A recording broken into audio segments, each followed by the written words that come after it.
Welcome back to the Wolf of Queen Street podcast. Today on the show, Dr. Paul Wood, an author, a father, a business owner, successful person, also written a book, How to Escape from Prison, 2 different books, but also one thing to point out there, you have served 11 years in jail for murder, and you are trying to change the world from your path and your story. And I thought I'd just read the back 2 paragraphs for people that might not know about yourself. Dr. Paul Wood, if I didn't say doctor, my apologies.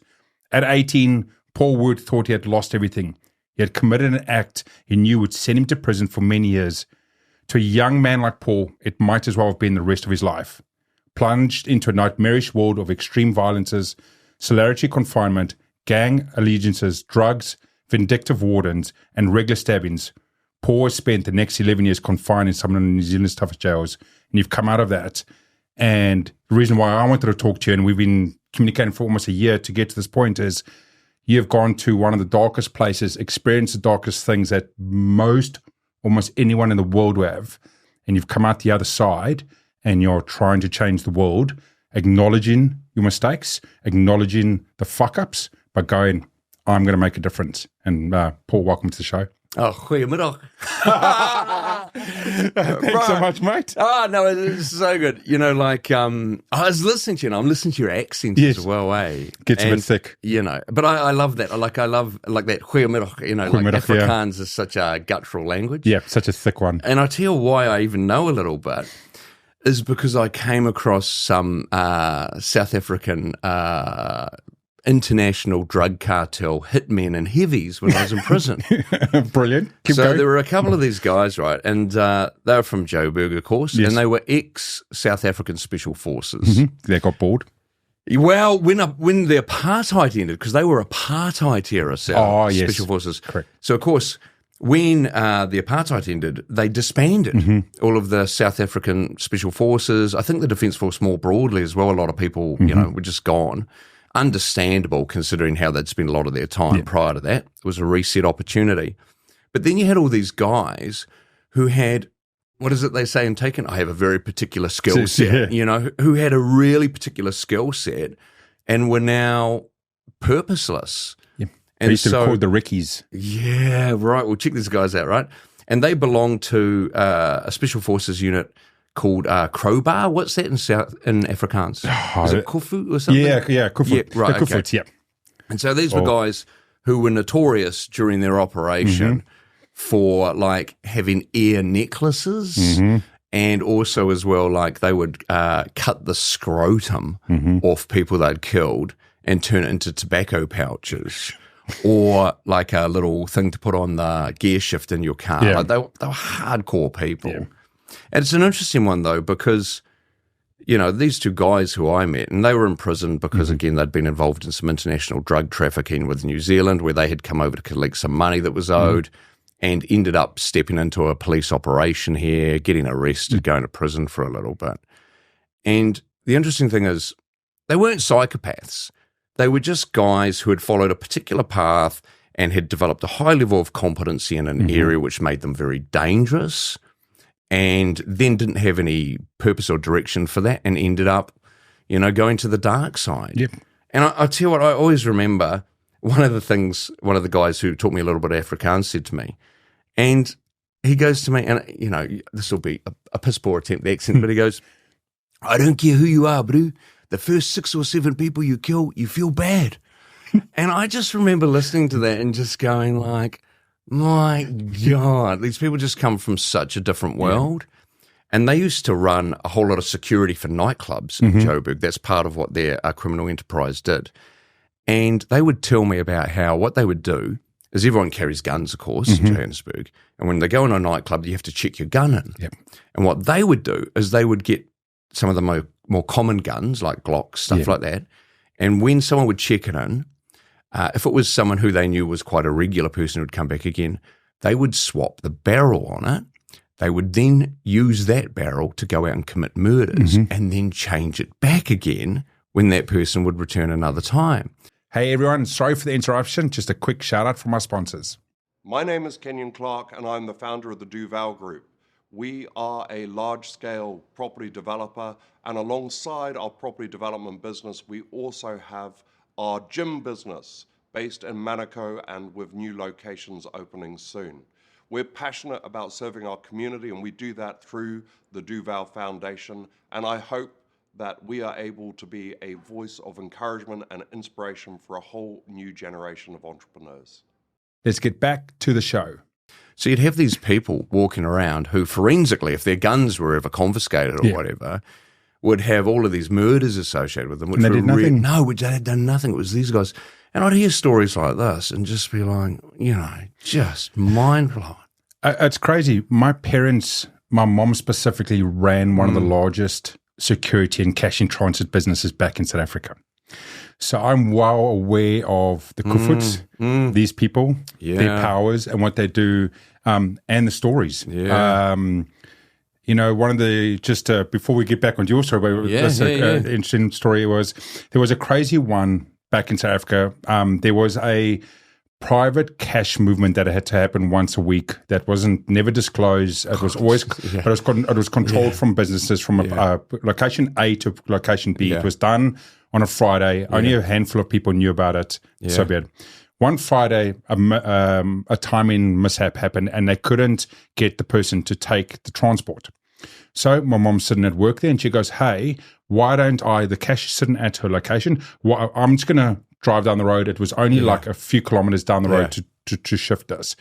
And she was just about to do it, and a couple of managers stepped up and said, "Hey, hey, Linda, we've got nothing to do. We're aware that you've got to do this. Why don't we shift this for you? It's Friday afternoon. Let us just take it." And she was like, "No, fine." Guys climbed in, unmarked vehicle, unmarked amount of money, and drove down the road. And 2 blocks away, at the first set of lights they pulled up, car pulled up in front of them, and Mom still says she could hear it from the office. The 2 guys sitting in the front seat ended up in the back seat from the ammunition. Yeah. The guy was still sitting there with a cigarette still lit, burning away. Yeah. And crazy. Absolutely crazy. And only way, if you think about it, was that if they didn't come to my mom to say to do that, that she would have done it. And it was an inside job, looks like it. Yeah, it's crazy, isn't it? But I mean, like, as a Kiwi, like I hear stuff like that. I hear stuff like these guys doing, and I'm just like, it's just such a different world over there, eh? It's vastly different from, I grew up in it. Like I said, my parents ran in the security. My mom did that. So I grew up around firearms. We went out. I've spoken about this. I would go out at night to a restaurant. My dad would have a 9mm on the side. He slept with, both parents slept with guns on both sides. So the normality of violence was around it. You got used to it. I flew back. And risk, right? Huh? Risk of violence. The normality of having to deal with the risk of it. Yeah. How crazy was this? As a 15 or 16-year-old kid, now you'll relate to this because, you went a little bit pear-shaped in your teens. I would walk around with my mates at night in these big trench coats, and I'm not going to tell you, but I had more than one thing, and all of us had more than one thing on us. Yeah. Just hanging out, walking around the neighborhood. If something happened, right? Yeah. And that was like a casual Friday night. Yeah. And and it's a weird societal piece that you get brought up in us, and the normality of it, and the death and the murder for $5 or $10, or because you said no, or you looked at someone differently, right? And I know through your story and what you've seen in prison, you've met the 1% of the 1% that you look at me wrong, fuck, we're going to sort you, right? Yeah. But that's not that's not really the New Zealand culture of that extreme compared to what you see there. Well, I mean, one of the areas in which we're incredibly lucky is it's not easy access to firearms in New Zealand. And I know that, like I remember as a teenager, like I used to really love it if I came across firearms. I used to, do things that I really regret now and that would piss me off so bad if it happened to me. Like when I was a teenager, I used to spend a lot of time doing burglaries to finance, my life, and it was just criminal enterprise. Before you go into the story, let's just take a couple of steps back for anyone that doesn't know about it. Why did you get yourself as a teen into this? What triggered yourself? Was it upbringing, boredom? Let's just get to that, and then we can go on to your story of the burglary. Yeah, cool. So I was born in the late 70s. the 1980s were the most formative period for me, I reckon. 1980s, early 90s. And I just grew up getting some pretty standard messages. As a male, I shouldn't feel any emotions I'd associate with vulnerability or weakness. And I grew up with the idea that violence was the measure of the man. Yep. And part of that was that I certainly spent a lot of time around people who were violent and who were good at violence. I did martial arts from an early age. And I really, want my kids to do martial arts, but with a really different lens, which is, you build the capacity and the discipline so you don't have to use it. But my exposure was quite different than that. Like I remember once, for example, overhearing a conversation between my oldest brother, who was, he's such a good guy, such a great fighter, and he was a notorious street fighter when I was growing up as a kid. And I remember overhearing a conversation between him and a senior instructor where the instructor was saying to him, look, if you really want to test where you're at, you need to go to this particular nightclub and have a fight with about 4 people at the same time. And this is guaranteed to be a good opportunity for that, and that'll give you a feel for where you're at. True fight club. Yeah. So it was like martial arts in the 1980s in New Zealand was very different. I mean, there was even a big case where a guy who ran Auckland martial arts school, I think his name was Robert Gemmell, got in trouble because one of his students died because they're doing like survivalist style training, drowns in a river, and apparently the story was he had a gun put to his head and was told, you're going in the river. Yeah. I mean, it was just a different period, and it was that period as well where it was prior to mixed martial arts existing or anything, and there was just this massive like division between different types of martial arts where like we would sometimes go and train at different clubs to just like have fights and see how tough different disciplines were in that. It was a far more adversarial environment, a tough one. And I just missed some of the nuance around martial arts being for building capability that you don't use. Yep. And so I used it as a vehicle for being seen and valued. It was something that was respected. And I've always had a real yearning to be respected, to belong, to be accepted. And that's a human thing. We're members of a social species. Unfortunately, what was seen and valued and what I placed an emphasis on was violence when I was growing up. And my household wasn't violent. My parents were certainly no more violent than the standard, probably less so, in fact, I would argue, in terms of standards of the day. My brothers and I certainly engaged in a lot of violence towards each other. There's nothing unusual in that, eh? Yeah. That's anyone who's got more than one boy will know that.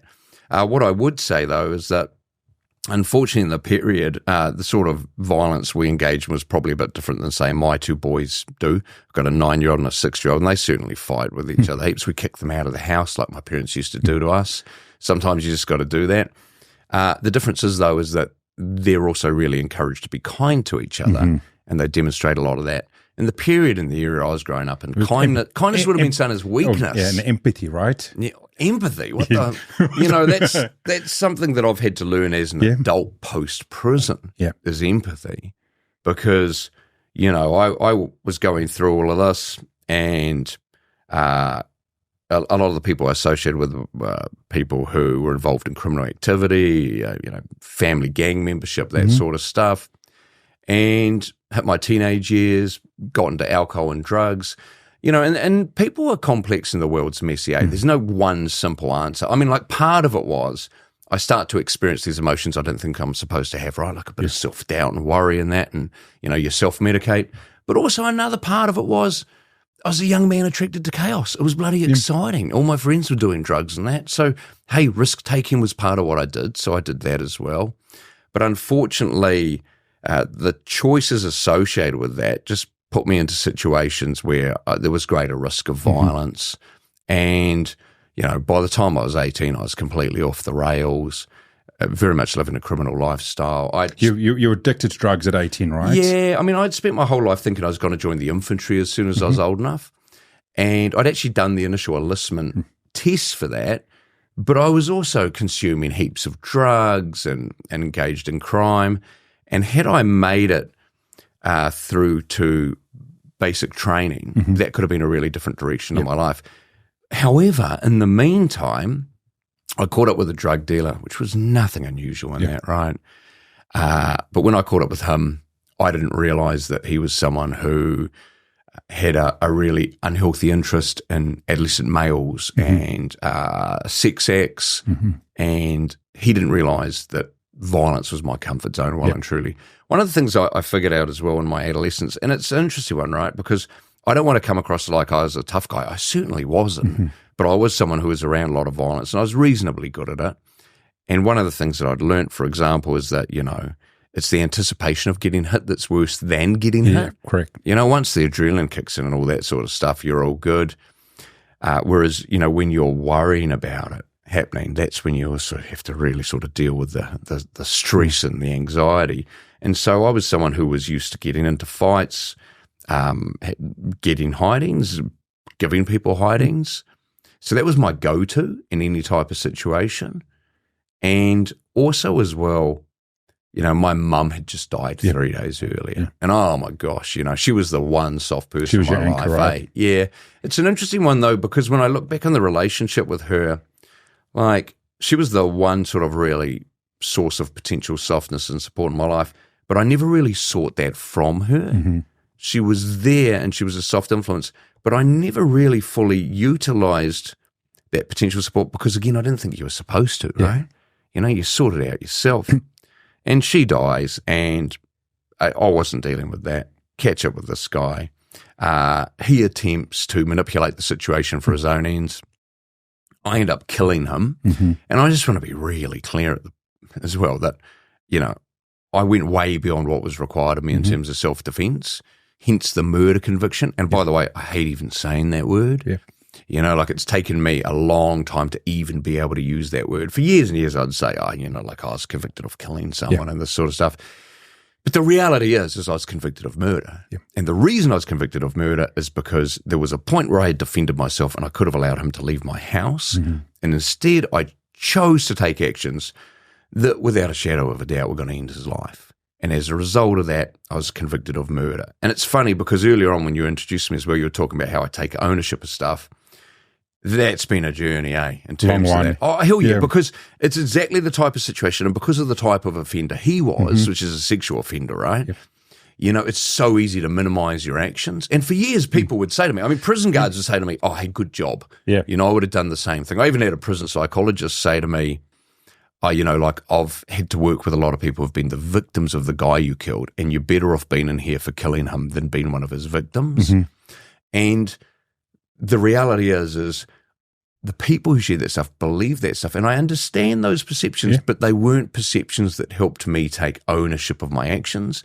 They were perceptions that helped me sort of adopt a bit of a victim stance. Do you know what I mean by that? Because you took what, 7 or 9 years or something to the point of actually being able to slowly get rid of that chip you built up, right? Yeah. Working through it. And I know when in your book you've spoken how many years it took.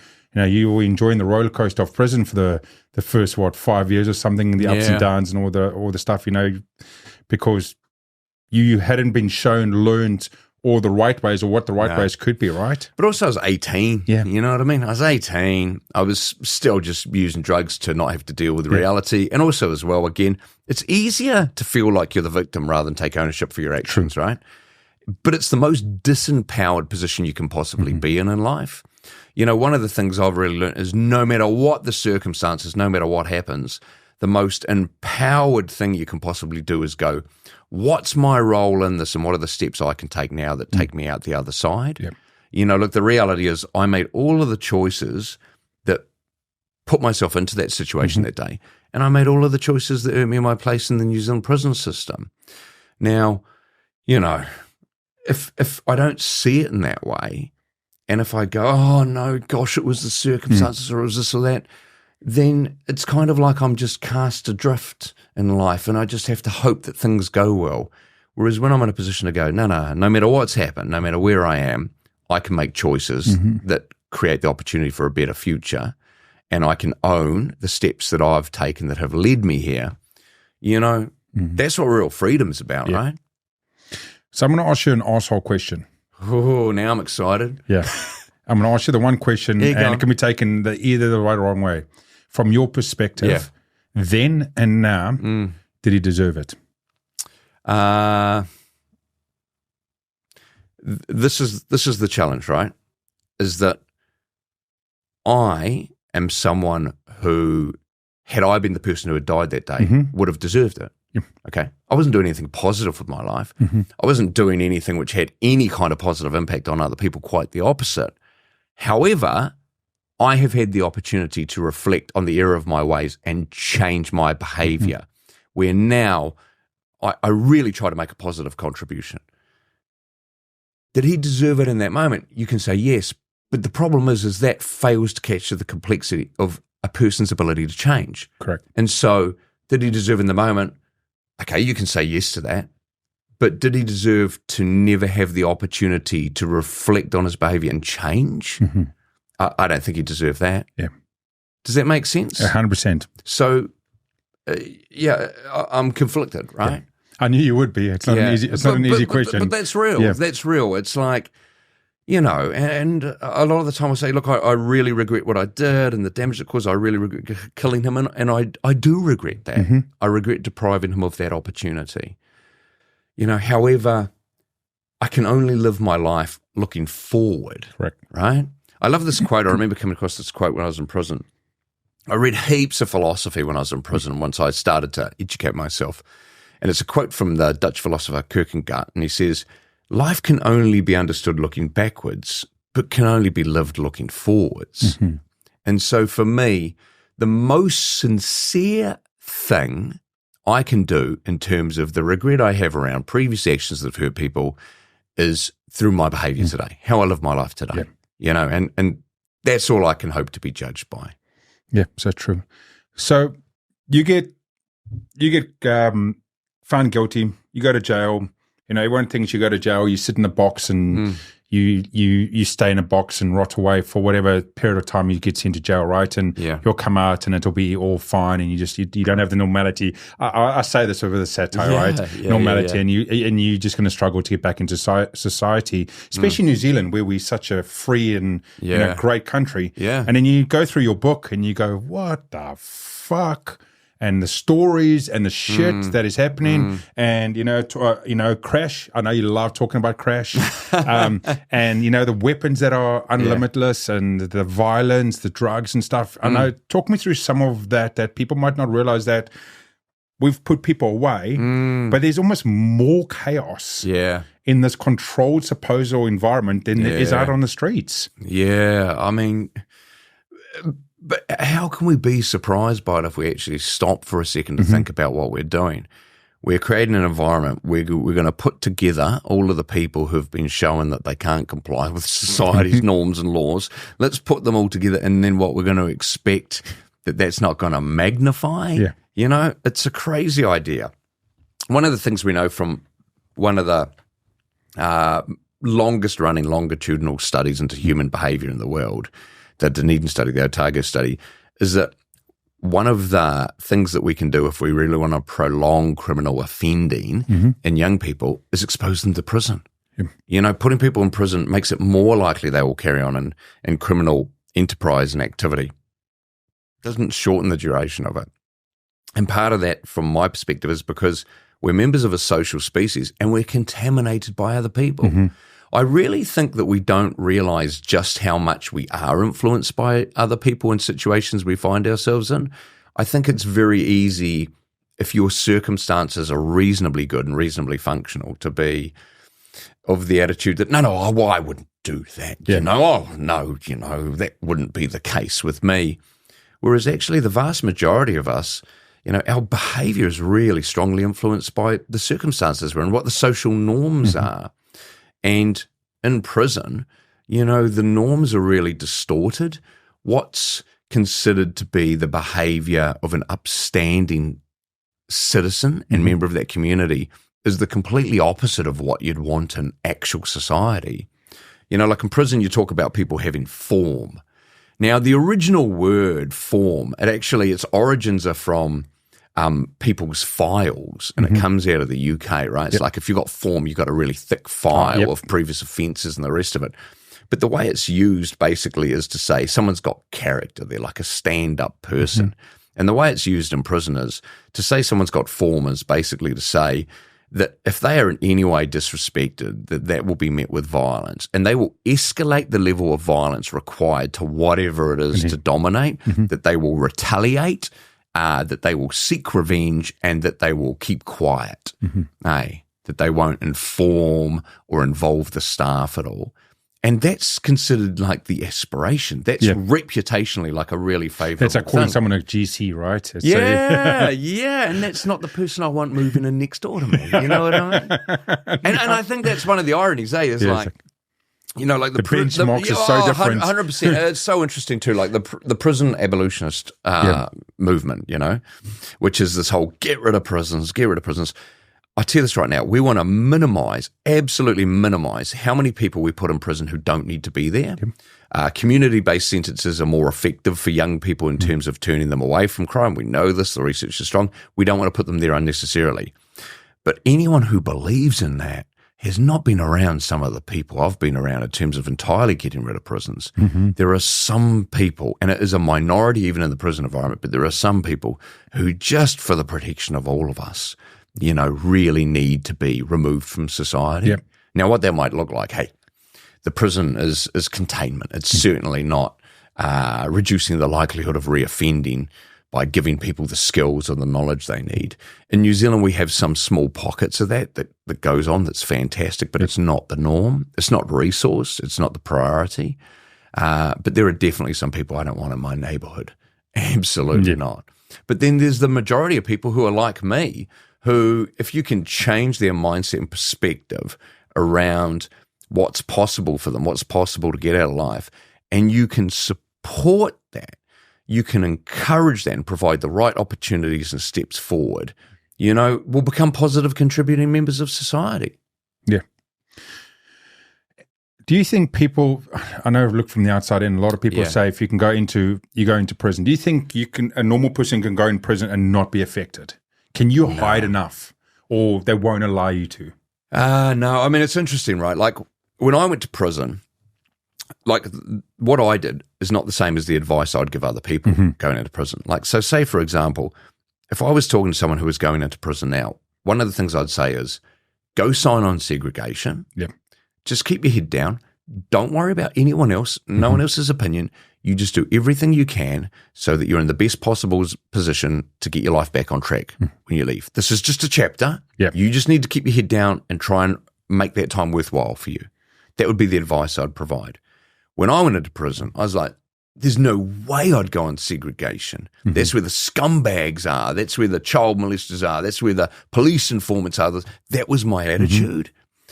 But the reality is I wasn't focused on, you know, what was best for me. I was focused on, hey, what's consistent with my idea of what a stand-up person does, who they are, how they operate, and also making sure that my reputation wasn't damaged with people who don't even care about me. People who, in fact, I would argue that if there are people in there going, oh, I don't like what that guy's about, that's probably a good sign I'm on the right track. But I didn't have that mentality, And that's a tough one because, you know, you're already around undesirable people in prison, and on segregation, you're going to come across even more people who are undesirable in standard ways that we judge others. But really, it has to be about you and you having the opportunity to just focus on setting yourself up for success going forward and just doing the time. But for me, because I'd lived a criminal lifestyle, this was just, okay, this is my life. And as you mentioned from reading off the blurb, you know, like I was 18, I was sentenced to 10 to life. So a minimum non-parole period of 10 years, maximum life imprisonment. You die in there. There's not many people who aren't released. We do have some in there who have never been released and who never will be. We have lots who get recalled and have to go back and spend a lot of time on that sort of revolving door conveyor belt. But for me at 18, I hadn't had enough life experience to be able to conceptualize that 10-year minimum. So for me, this was forever. This is it. This is my new life, you know. Do you have to, again, like interesting ones from the outside in, do you have to get yourself a group or belong to someone? Is that true from every movie that you walk in and going, okay, I've got to pick this group, that group, you've got to have brothers in some form? I think it depends upon the security level you're in. The higher security you are, the more the law of the jungle it is. and the more dangerous an environment it is, and the more likely you are to just get attacked. I think what normally happens is when people go in, they go on remand, which is where you're awaiting your trial. Yep. That's where you start. And I think in remand and in lower security, you can function really well just like keeping your head down and trying to avoid the politics. Yep. And what's the politics? Gang association, gambling, drugs, smoking, anything that just makes you a person of interest to other people. However, there's no avoiding it completely, because the first thing that happens when you go into prison is the predominant gang in that unit is going to look at you and go, okay, what can we take off this person? And what they're going to do is they're going to approach you the first day that there's unlock, and they're going to have a look at whether they can just turn you into prey, whatever that looks like. Now, if you're someone who already has gang affiliations in that makes it a different proposition. If you're part of the predominant gang, hey, you're right at home. Yeah. If you're part of a minority gang, hey, you know, maybe that makes you an instant target, or maybe it makes you enough of a challenge still where it's just easier to go for someone else. Because again, you know, in the law of the jungle, you're better off attacking people who present the least possible risk. And so if there's someone who's an easy victim, then that's who people go for. I mean, one of the things that's always sort of, you know, I definitely noticed when I was in prison is that, and I can only speak for North Island prisons, and North Island prisons are far more predominantly Māori and Pacific Island, predominantly Māori though, than say the South Island prisons where you get a lot more Pākehā in there, and it's more Pākehā gangs that run those. And so in the North Island, if you have a young Māori or Polynesian guy come in, you know, they instantly just have the gangs approaching them, telling them, oh, hey, you know, you're with us now. And that's not an optional thing. You know, you're with us. You're either just an associate where you're just going to do like lowly duties, like clean out senior gang members' cells, stuff like that. Or maybe you're someone who shows some promise and you might get to prospect at some point with which is the pathway to becoming a patched gang member. But if you don't want to associate, then you're going to have a hard time. And again, you know, for the young Māori and Polynesian guys, that would be far more noticeable. The Pacific Island, because they can't cross. You can't cross race lines, can you? Well, it's interesting. We're not the same as the US. Yeah. I mean, like you know, you get a gang like the Mongrel Mob, for example. Hey, they're just like anyone's welcome. You know what I mean? If you can demonstrate your worth there, it doesn't matter. I mean, originally, you know, one of the founders was a Pākehā guy. Yeah. There's no issues there. Now, it is still predominantly Māori, but hey, all good. The nomads as well break away from the black power in 77. Basically, Dennis Hines said, the black power is not hardcore enough for us. This was sort of during a political period in New Zealand where actually the black power regularly used to hang out with and get on the piss with Robert Muldoon, who was a prime minister. Yeah. And they were seen as a bit more political at that point. And like, you know, some of the members were like, no, we're gang members. And they created the nomads. And, you know, same with the nomads, you know, if you show worth from their perspective, they'll have you on. I got asked if I wanted to prospect for them at one point by this guy. And he just saw me as someone of high potential earning capability. And, you know, I was told I'd get an easy run in terms of that and then getting a patch. You know, I said no to that. That guy ended up getting hot-shotted eventually. Hot shot is when someone has or gets murdered, but it's made to look like an overdose. Oh, okay. Yep. So what they do is they give them a hot shot of drugs and then it's not investigated by the police. Yeah. And, you know, some of the other main gangs in New Zealand, I think really, to be honest with you, if you got the right attitude in that, it's not like the US where it is that strong on racial lines. However, I would say in prison, you know, people do tend to associate on that basis. Yep. PI guys often stick together, you know, and the Pākehās. Really just depends where you are, but definitely not as hardcore as the US and what you see there. During your time, and we'll get into your better part soon, but during your time, how many times did you feel you had to protect your life?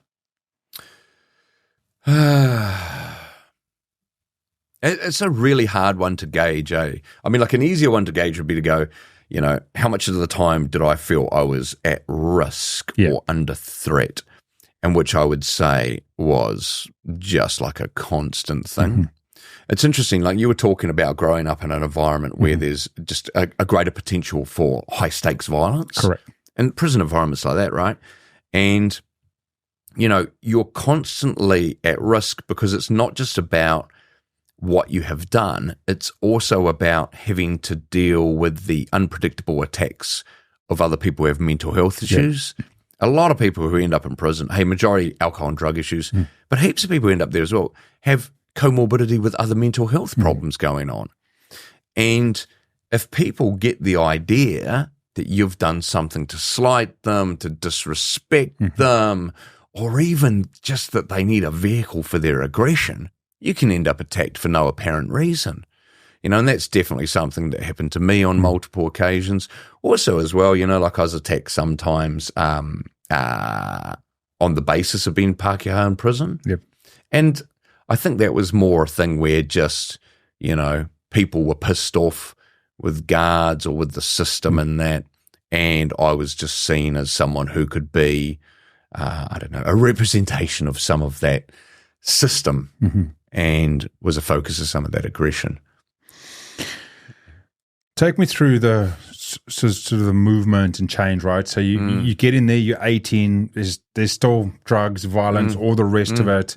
Where's the moment or the light bulb or the slow transition into what has made you the person you are today? You're also the first person that ever completed their masters, right? You commenced your doctorate while incarcerated as well. You know, that's not just an easy thing to go, oh yeah, I'm going to do that. No. I'm going to start that. And I know it wasn't also well received in some instances of you wanting to educate yourself, right? Yeah. And not play the game. How did that come along? Yeah, it's interesting. I love the fact that you gave me a whole lot of options there. Yeah. Okay, in terms of how it happened. Because what we love is we love this like Damascene experience. I saw the light and I changed my ways. Hey, on a different path, left it all behind me. But that's not how real change works, eh? Real change is a slow incremental process over time. Yep. And it's generally non-linear as well, right? So for me, there were a few different things that were really like, let's say, milestones along the way. One of them was changing my mind around what education was about. So prior to going to prison, I always thought education was something that you did to get a job, to get a career. And I didn't have an interest in it from that perspective. You know, again, I was going to join the army, go in the infantry, that sort of stuff. Didn't see that as crucial in that respect. Also, as well, I didn't see myself as someone who was capable of achieving academically. I'd been held back a year at school. You know, we didn't have ADHD and growth mindsets and stuff like that when I was a kid. You know, we had behavioral problems and, you know, I definitely didn't get the message that I was capable academically. I was someone who did show promise in areas though, I think. Like I remember always being pretty good at like figuring out car engines and that type of stuff. And a big change for me was when I started hanging out with this guy in maximum security prison who was one of New Zealand's most accomplished safecrackers. You know, he was a very clever guy, but he inhabited a world that was based upon drug use and criminality. And so his intellect didn't end up having a vehicle for something more positive for society, but he was very good at what he did. And I used to spend a lot of time with him discussing, you know, how to defeat alarm systems, hide from heat sensors and police helicopters, the kind of education you'd hope your tax dollars go on, Lauren? Preparation for release, man, that stuff. But anyway, so that got me interested and curious and sort of like learning more. And I'd had a bit of encouragement from a number of people to study while I was in prison. And it was when I was in maximum security prison that I decided to start on that journey.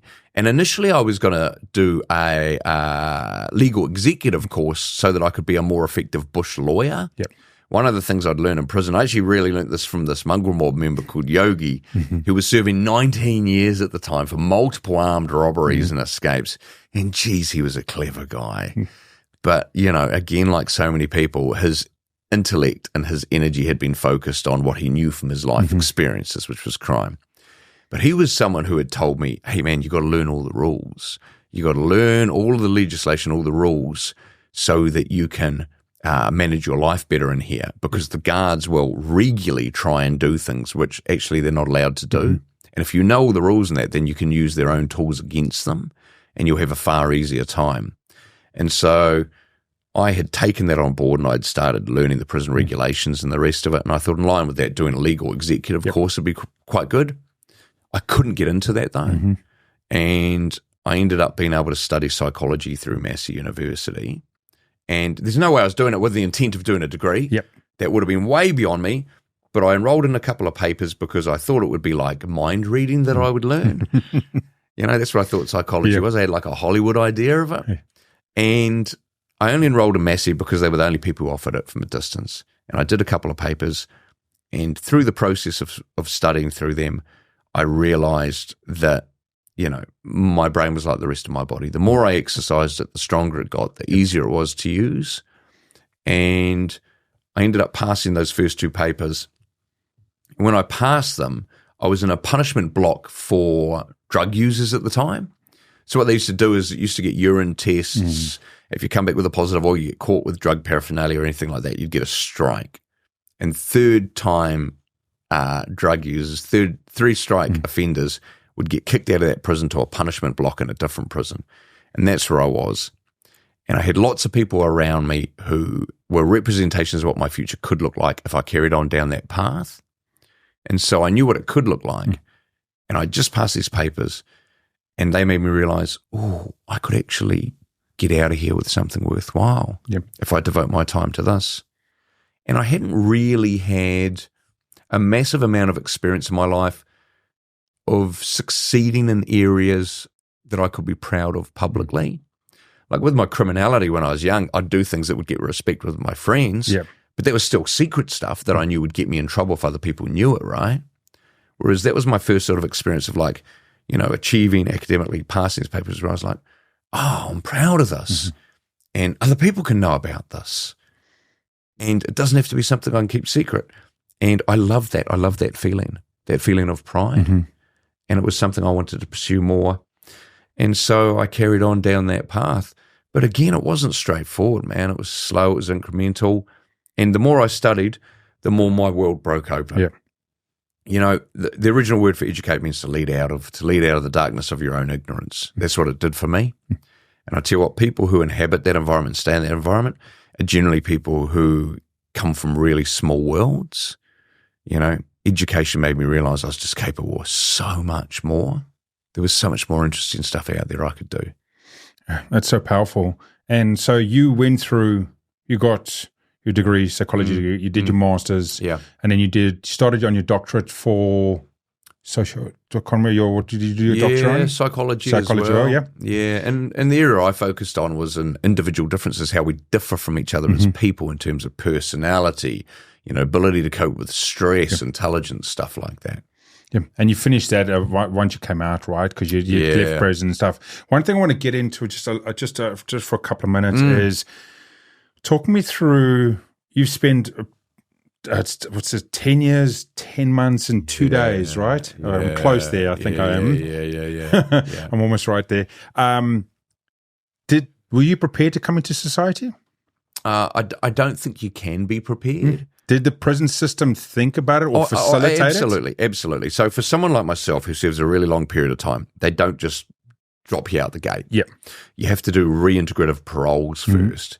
And that's where you go along and the parole board says, okay, look, we have confidence, in your ability to be released soon. But first we need you to undertake these steps that will prepare you to more effectively make that transition.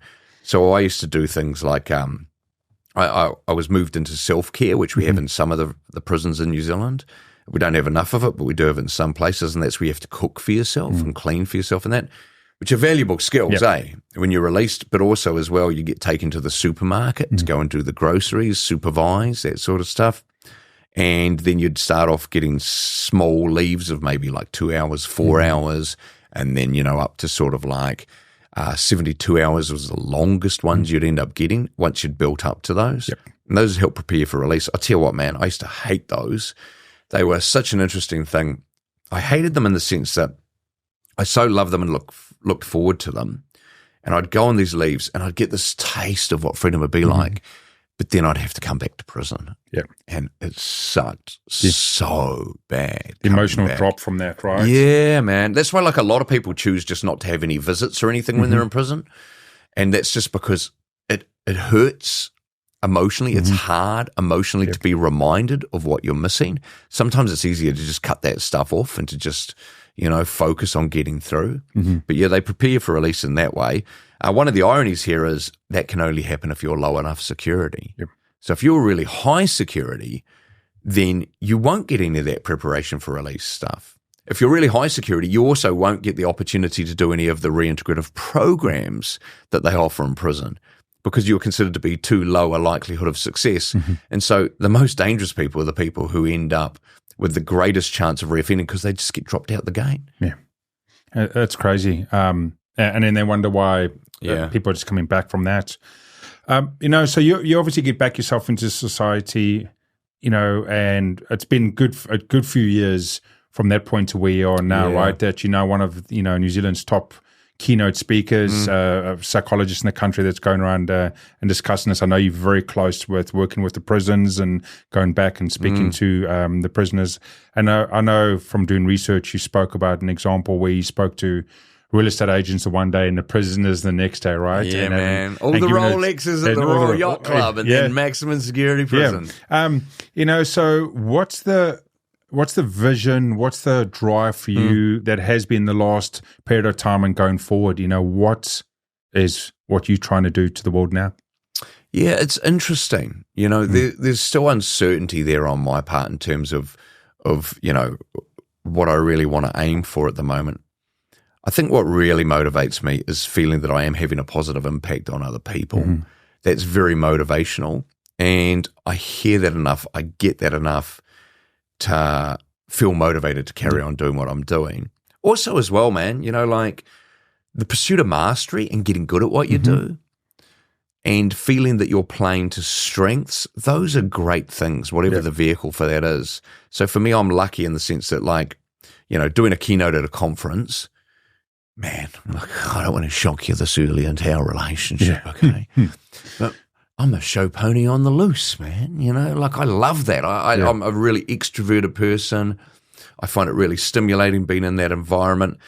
And it's something where I think I have strengths in terms of communication ability, but also, being able to inject humor in that and communicate some important lessons that everyone can take away to be more effective in their own lives. So I really love that as a vehicle, and I want to carry on doing that and carrying on pursuing mastery. But also as well, it's like for me, the most important roles in my life at the moment are husband and father outside of that. And I was reflecting on this the other day. I'm all about development. I'm all about doing all this stuff that helps me get better at my work, reflecting on it. But this year I've really tried to shift that a little bit and apply that lens in my personal life and go, well, if these areas are so important to me, why don't I invest a little bit of the time and energy that I would professionally in terms of being a better husband and being a better father?